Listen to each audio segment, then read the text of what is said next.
a civil engineer by profession. I've practiced all my life. Right. Now I'm also an entrepreneur.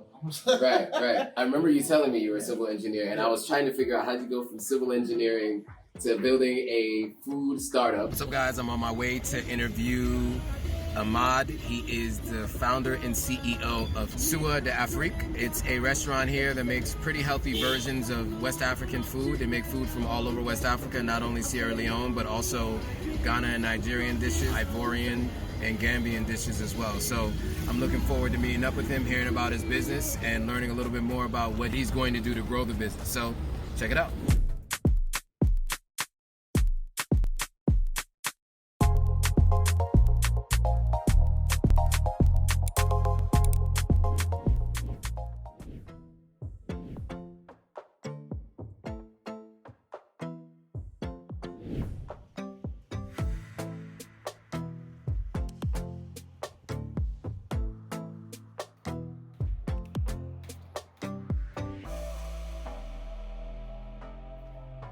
All right, what's up, guys? Welcome back to my channel. My name is Joannis, or Joe Hitagwa. I'm a Sierra Leonean American living here in West Africa. I'm in Sierra Leone right now, and I'm back with another episode of Authentic African Entrepreneurs.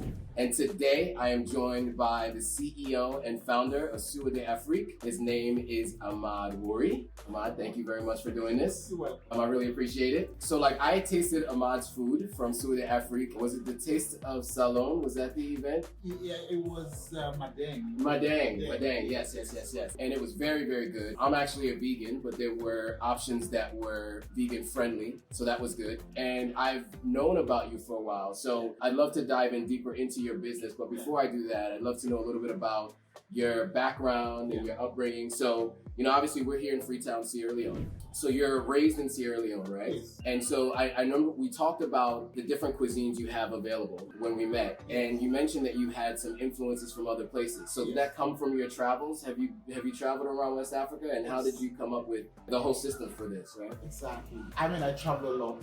Yeah. Around West Africa. Other countries, they put so much premium into their African dishes. And I looked around Sierra Leone and I see if you really want to have an African dish, you have to go to the cookery shop. People come to Sierra Leone, they're tired of eating the continental, the Chinese. So they'll ask, we want to eat cassava leaves. Right. We've been hearing about cassava leaves. We've been hearing, because people research. Yeah. Before coming to a country for the first time, they look at all those local dishes and stuff. So we don't have, if you want, unless you go to like the cookery shops, which is really sometimes not fried by Right. I go to Nigeria, I go to Ghana, and I see Senegal, all these countries within the region. And I see they put so much premium, the five-star hotels or restaurants, so much premium to their local dishes. Yes, absolutely. And I said to myself, and for me, if I come to those countries, I don't go to eat all these European countries and cuisine. Right. I go in to explore, to see how the African dishes taste like. Yep. So I said, I think we can have similar thing in Sierra Leone. Yeah. Because if you check across Sierra Leone, there is no restaurant that have these different cuisines. Right. So I like to do things different. You can go to a restaurant, it's purely put so much premium in their Ghanaian dishes if you go to Ghana.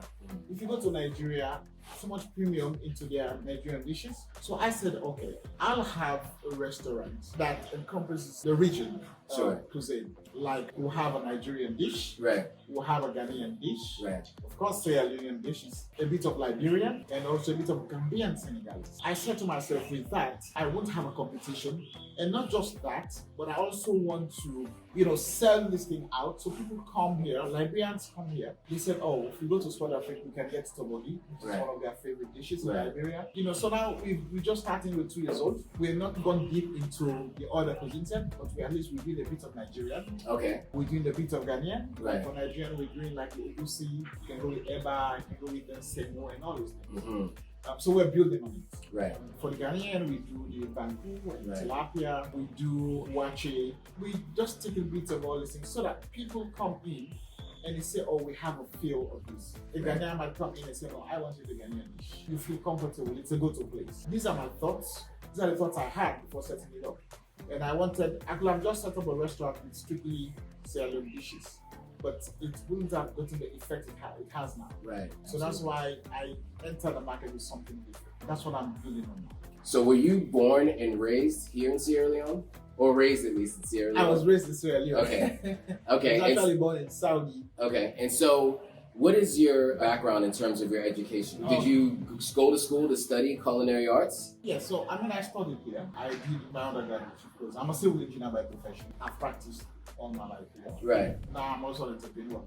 Right. You know, I asked that because I remember you telling me you were a civil engineer, and I was trying to figure out how did you go from civil engineering to building a food startup and having a restaurant. It's interesting. Blessed memories to my late uncle. He was an architect, and I grew up with him. He had an architectural firm, but at the same time, he had hotels. Okay. Yes, one in McKinney, one in Woodwalker. So I grew up with him, and we were so close. So, I emulated most of the good things. I mean, everything about him, everything you say about me, I took it from him. Right. I'm proud to say that. Right. He was an architect, a professional, but he was a businessman. He was so businessman. So I took all those things from him. Well, unconsciously. Sure. Yeah. So when I started and I realized Sierra Leone market is not a big market. So even in terms of civil trying to practice, it's competitive. Sure. It's a small market. Everybody goes in for the same thing. So I said, okay, being a family man,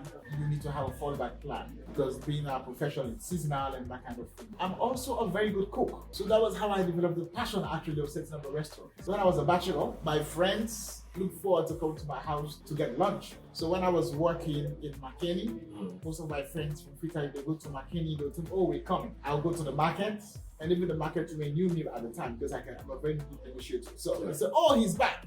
So I'll go there and I can, like the leaves we have, I can slice them properly. Well, I'm a very good cook when it comes to the African dishes. So that was how I developed this passion. So, traveling and see how people put premium into their own African dishes encouraged me to set up SUA D'Afrique. And so how did the name come about, right? Because so when I first saw it, I was thinking, okay, this feels a little like maybe it's from Senegal or from Ivory Coast. Yes, South Africa. Exactly. Actually, the name came from my mom. My late mom's name was Swad, and my daughter's name is SUA D'Afrique. I also needed to portray some kind of an African thing because it's an African restaurant. Right. So I said, okay, I can do SUA D'Afrique. In South Africa, I think I SUA D'Afrique or something. So this is SUA D'Afrique. So that was how the name came about. So my late mom and and my daughter also carries the name. Nice. So that is how SUA is SUA. Then SUA D'Afrique. So you mentioned a bit about how a lot of the restaurants here have continental cuisine, and even sometimes more like international from like Lebanese, for instance, right? Because a lot of the owners are not, unfortunately, Sierra Leone, right? The food is great, but you don't get in some of the nicer, higher end restaurants, you don't get a lot of the local dishes, right? I love the idea of having that as one of your reasons for building this business. And then also the idea of other West African cuisines, some of the more popular dishes, which is also very interesting. And so I've gotten some of your daily specials from time to time. So how does the process work, right? So you sign up for like the WhatsApp group, right? And then you can get messages, right, around what the daily specials are. Can you walk us through what that process looks like? Yes. First of all, a great number of people who are actually buying from the people I know. Because a circle of friends with friends. That's how it all started. Even you through a friend. Absolutely. Exactly. One thing I'm developing is my customer base. And one way of doing that is because we do a lot of deliveries. Because we're at the location of my restaurant, we target mostly the working class. During the breakfast and lunch hour period, that's how you get so much pressure in terms of deliveries. So because of delivery, people call all the time. Right. Once we get the calls, we continue to develop our database, our customer numbers, and those who order frequently and all that kind of thing. So it's something we're building on. Because of that, we using our WhatsApp, which is much more active. Generally, what we're doing is in the morning we broadcast the menu. We have the whole menu. So what we do again in the morning, we just broadcast the menu for the day. Sometimes, I've gotten a lot of feedback from customers say, oh, I felt that like I'm recognized. Like they sent me the menu that people recognize I'm buying. Because these are all the things you look for out of the customer. Customer want to buy and feel recognized. So those are one of the strategies we do. Sometimes if we notice a customer has not called for a week, we will reach out and say, hey, what's up? Is everything okay? You traveled? Or sometimes what we do is for customers, we just say, oh, today, that's a complimentary of ginger beer for you. So these are all things we're doing to build this relationship with customers. We're not perfect. So I mean, restaurants sometimes with delivery challenges. You know how the market is, and So and the thing for customers calling, they want their phone for 20 minutes. The demand is high. So it's work in progress. Sure. See how we can manage that. At the end of the day, sometimes customers will say, "Oh, my food came in late. I was so angry. But when I tasted the food, you know, I felt good. But you know, we know we have to work on something. But the truth is, we're not only cooking well, we also try to make it affordable. That's very important. You need to study the market, and for African dishes especially, the average Sierra Leonean don't think you should spend more than a certain amount. They have a threshold. Absolutely. So you have to work with that. That is what we're working on. But I know for it to be sustainable, I have to go with it. I have to put out some kind of outsourcing. Probably in the future, instead of going to buy fish, I should have a boat. You know, so these are all the things I'm looking at. Probably instead of going to buy vegetables in market, maybe I need to have a farm. So, because if you want to keep that business sustainable, especially for the African dishes, then you need to have all these things in the background. So you don't sit at the bare minimum. For example, you go to this 5-star or 4-star, 3-star hotel, you want to eat cassava leaves, you get it 3 times my own cost. That's true. For sure. I can tell you firsthand. And I bet it won't be as good as mine. That's also true. That is also true. So what I did was, you can go to a 3, 4, 5-star hotel, get fully air conditioner, you have an internet facility, the ambience is there. So I knew for me to actually, you know, sell out Sierra Leone, I need to make the environment very conducive. So you go to eat the cassava leaves, or you go to eat granite stew, or whatever African local dish. You go there, you have an internet facility, you have fully air conditioner, and everything are comfortable for you to see. So you don't just go, oh, okay, I'm paying 40,000 euros, but you know, it's like a cooking place and stuff like that. I mean, no disrespect, because it's all part of our culture. But we also need to progress, you know, to something better. So that's the part I think I find myself. Okay, so I would describe it as, you know, local cuisine or local continental cuisine with the same kind of amenities as some of the hotel restaurants that you see around, right? And but at the prices that are more favorable to the local economy, right? Yeah, which I think is important. Okay, so you mentioned some of the different dishes that you make from the other places and some Sierra Leonean. Can you run through some of what the Sierra Leonean dishes are that you make? You see, for the Sierra Leone, so one thing we did about the Sierra Leonean dishes is that we have the common dishes, which is like the cassava leaves, potato leaves, groundnut soup, we have the palm oil fry, crane, which is like the jute leaf. So we have all these leaves. There are some other dishes that people have not eaten in a long time. And in Sierra Leone, sometimes certain dishes come by tribes. Like for example, you have certain dishes, this should be like their favorite dish, a certain tribe. So people, there was a time, so we introduced what we call calamine. Calamine is also a green leaf like potato leaf, but it's cooked differently. And it's really difficult to cook if you don't know how to cook it. So people don't come across it just like potato leaves or cassava leaves. After some time, we have seasonal dishes. So we introduce calamine after a certain period, because it's seasonal, we introduce grain. People appreciated the calamine so much. And I remember, I can give you a quick scenario. I was in a restaurant and we cooked calamine that day. So a customer walked in, but he came in late and all the other dishes had finished. The only dish that was there was calamine. And he said, oh, so what's available? And I was there actually with my laptop and I said, oh, we have calamine. So actually I rushed in and attended to him. You know, sometimes I do that. I go there and I also attend to customers. So I said, oh, we have calamine today. And he said, no, I don't want calamine. And he said, I had a bitter experience with calamine. So I don't want it at all. I said, okay, I agree and I respect the view. I said, but I want you to try it. Try ours. Try calamine from SUA D'Afrique. If you don't like it, don't pay for it. He said, oh, you're forcing me to take something I don't really want to do because I have a bitter experience with it. I said, try it. So I forced him to try it. And he took it with bulgur because we're also looking at the healthy sides. We do funde, which is like maize kind of thing, and we do bulgur. These are all like things on the side, like depends on what you want. So he tried it with bulgur. So I was seated with other friends, and he was right across. So when he tasted the calamine, and he started giving me thumbs up, and he was like, "I need 2 more portions to take home." So, nice. so this is what. So we bring people home back. after maybe for a long time you've not tasted this kind of sauce. Right. You know, and when you taste it, you say, oh, I like it. Right. So calamine is one of the favorite that people order. Right. We normally do it, we used to do it on Thursdays, but now we do it on Tuesdays. Because we review the menu, sometimes we do changes. You know, after some time we add some, take some out. You know, now we also do what we call tola. Okay. It's similar to the Nigerian obono. Right. Exactly. Yeah, exactly. And normally without a restaurant, people do just cook it like that. So you have to do it well. And we did it so well. Sometimes I get feedbacks. Oh man, I tasted the tola after a long time. And it's not only refreshing your memories, but the taste behind it. Yes. So it, you know, so you enjoy it. These are some of the things we do. Sometimes we bring in like strange sauces that people have not eaten in a long time. You know, so this is what we do. Like even one of the festive, was it Madengo? I think it was Azalea. We did what we call bodo. Bodo is like a cassava cake kind of thing. Yeah. These are things some of us eat when we were young, when we were going to school. At the time, you think it's for those who can't afford to buy, you know, like bread or something. Right. But from the humble beginning, these were kind of food we eat and we enjoy. These are staples, right? Exactly. So I introduced it. Yeah. You know, even the cassava bread, you know, these are all cassava bread with fish and all those things. So I introduced that in one of the shows we were invited. And people appreciated it. Yeah.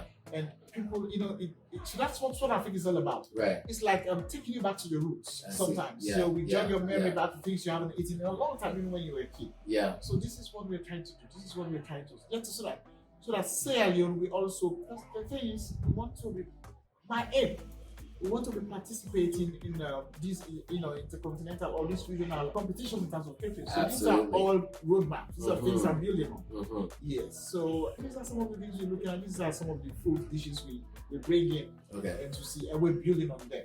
Yes. As you were talking, I was thinking about that. You know, a lot of people here, like many other cities, right, in Freetown, they come from upline, what we call upline here, which is like the suburbs or the further suburbs, right? And they come here. And so they usually don't get food that they normally get back home, right? So you come here to go to work. I think this is a great idea, right? For presenting these kinds of meals that people are used to eating back home when they go back upline. Because that's the thing that people miss when they go home, right? When they go home for the different holidays, right? They go back to get what they call a home cooked meal. It's a little different in other places like in the diaspora, but it's the same kind of concept, right? When you go home and your parents cook for you, that's the home cooked meal versus when you're living in the big city and you're getting what they have at the restaurant. Yeah, exactly. Yeah, so that's awesome. So you mentioned a little bit about what, you know, maybe the future might look like potentially instead of buying fish, maybe even having a boat and catching your own fish. What are your other thoughts about expanding the business? Where would you like to see the business go? You also mentioned being a part of the international discussion around catering, but anything beyond those two things that you can mention you'd like to see the company You know, being a businessman, and I understand the market. Also, my company, the Nigerian company, we're also in Liberia. So, you know, I move around a lot in the West African places. What I want to do is to build a brand that goes beyond Sierra Leone. It's no secret having SUA D'Afrique, you know, we have a bit of Ghanaian dish, we have a bit of Liberian dishes and stuff like that. I can tell you, even in Liberia, we have very good restaurants. Right. But my model is different. I can set up in Liberia and have Sierra Leoneans in Liberia. They have a lot of Sierra Leoneans there. Have Sierra Leoneans, have Liberians who can come to my restaurant because they've missed the way they eat Sierra Leonean dishes. Right. Even though Sierra Leone and Liberia will have similar way of cooking, but there's still differences. I can set up in the Gambia and have Sierra Leoneans come to my restaurant, Sierra Leonean dishes and eat the Gambian dishes as well. Right. And other dishes. So I see SUA D'Afrique going right across. I can go to Ghana. We have very good restaurants, but my model, having a restaurant that actually do all of this, then I know I can survive in any market once I have the capital. And actually, I can tell you, it's registered in Nigeria, correct? Okay, nice. So for me, I mean, I like to plan ahead. So I've registered in Nigeria. No plans yet. Okay. But that's how I like to do things. Yeah. So in fact, SUA D'Afrique was actually registered in 2015 as a Brother Ventures. We actually officially opened in 2019. Okay. That is how I do things. Yeah. You know, I plan ahead of time. Yes. And then I start working towards something. I want to see SUA D'Afrique go beyond Sierra Leone.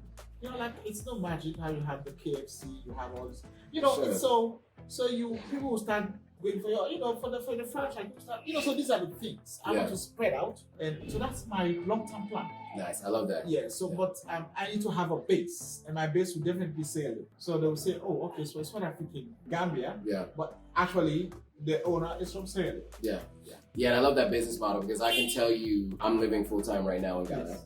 Right, as a Sierra Leonean, right? We don't have Sierra Leonean restaurants there, so we Exactly. can't find Sierra Leonean food. Now you can find Ivorian food, Exactly. or you can find Ghanaian food, but you don't have one restaurant that has the mix, Exactly. right? And so I think that that's a really, really Yes. big market that you can start to take over. So that's really interesting. I love that. So there's a physical restaurant, Yes. and they can also order food, Yes. on-demand delivery, right? Exactly. So there are other places here that you sometimes have to order in the morning and they can deliver, or the restaurants don't necessarily deliver themselves. A lot of times you have to find a third-party delivery service. So I think you solve some of those challenges. Yes. So those are all good. And you deliver to all around Freetown, right? Yes. To all around Freetown. And so after talking about all of that, I think what I'd love to close with then is how people can find you. Now you can obviously see Yes. some of the social media and the Yes. phone numbers here, but you're on Facebook, you're on Instagram, Yes. and they can also call you, right? So Exactly. they can call direct both of these numbers. Yes. Both of these numbers. Yeah, and so either number, and this is what is one Afrocell and one. One African and one QCell. Okay, one There's Afrocell, another one which QCell. is orange. Okay.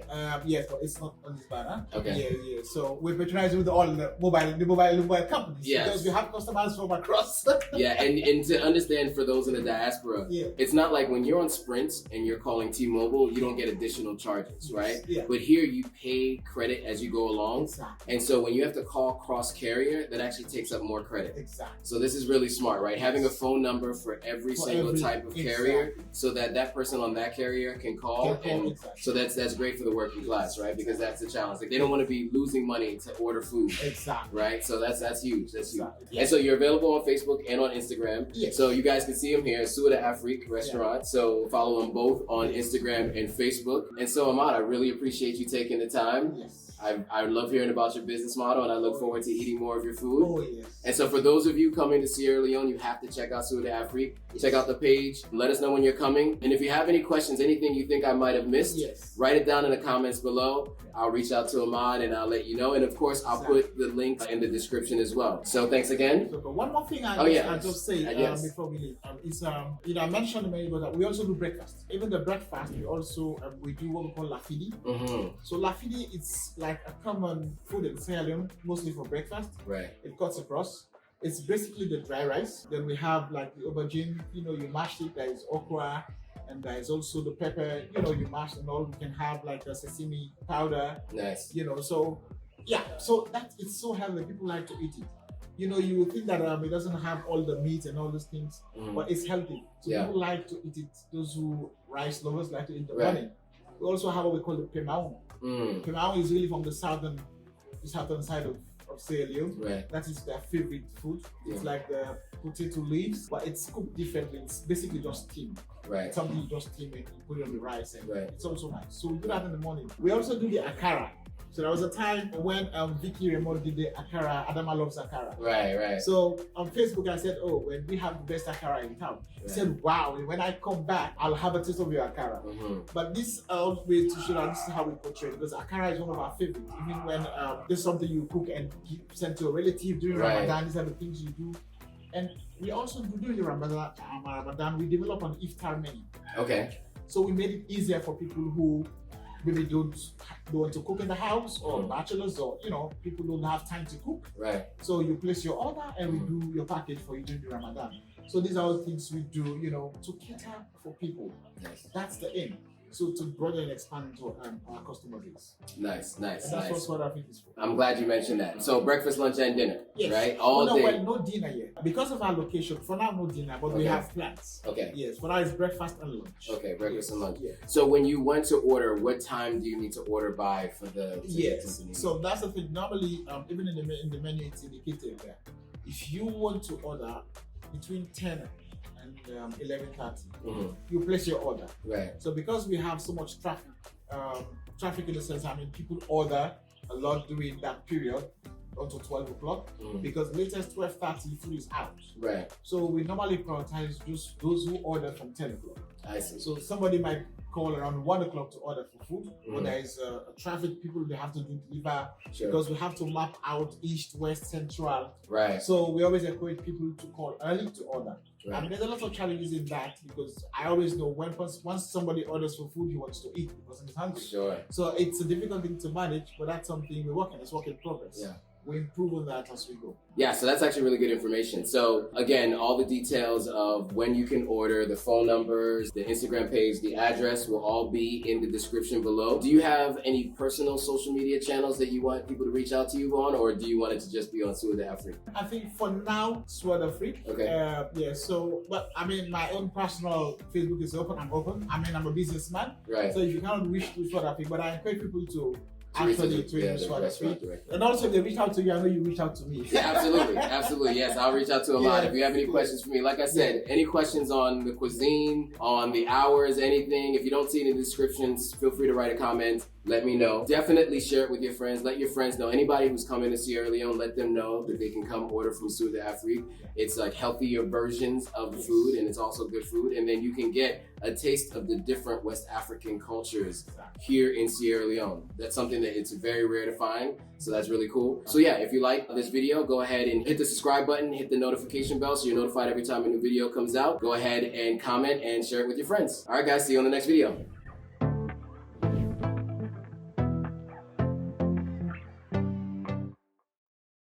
Okay guys, so you got a chance to hear from Ahmad about his story on how he built out this restaurant and his idea behind the restaurant.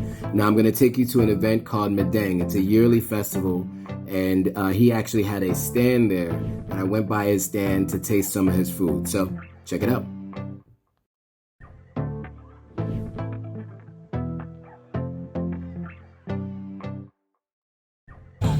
It's the local country fowl. Open this one. It looks good. I just don't eat it anymore. Finding the fish. Yes. Oh yeah. Cassava chips. Yeah, cassava chips.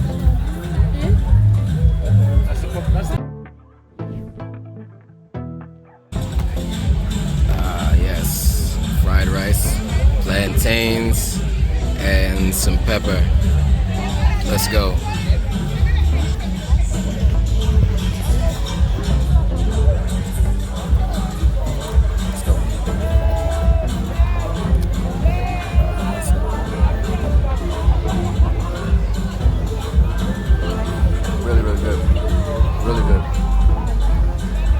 Pepper on the rice. Spicy, very spicy. That's really good. Let's try some of the plantains. The plantains are made. Oh, good. Very good. All right.